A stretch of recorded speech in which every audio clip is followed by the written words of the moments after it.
Social మీడియాలో పోస్టుల కేసుపై ప్రముఖ డైరెక్టర్ రామ్ గోపాల్ వర్మ మరోసారి హాట్ కామెంట్స్ చేశారు. ఏడాది క్రితం చేసిన ట్వీట్లపై ఇప్పుడు కేసులు పెట్టడం ఏంటని ప్రశ్నించారు.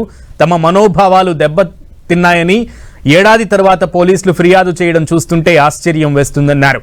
తన డెన్లోకి వచ్చిన పోలీసులు తనను అరెస్టు చేసేందుకు నోటీసులు ఇచ్చినట్లు చెప్పలేదన్నారు.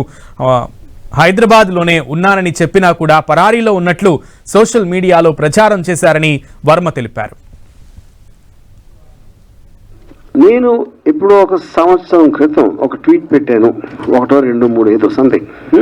ఇప్పుడు నేను రోజుకు 10 ట్వీట్లు పెడతాను, 10, 15, కొన్ని రోజులు ఇంకా ఎక్కువ. అంటే ఈ సంవత్సర కాలంలో కొన్ని వేలు పెట్టి ఉంటాను ఆ లెక్కన. ఆ వేలల్లో ఎప్పుడు ఏం పెట్టాను, ఏ సందర్భంలో పెట్టి ఎవరికి గుర్తుండటానికి ఛాన్స్ లేదు. అందుకని ఐ హ్యావ్ నో నాలెడ్జ్.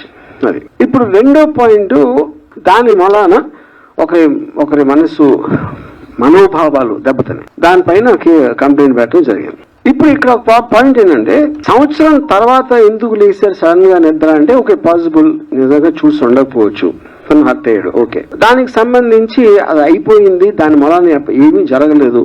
ఆ టైంలో వచ్చినప్పుడు నాకు తెలిసి మీడియాలో కూడా ఏంటి ఇలా వచ్చిందా అని ఎవరన్నా అడిగినది కూడా నాకు గుర్తులేదు.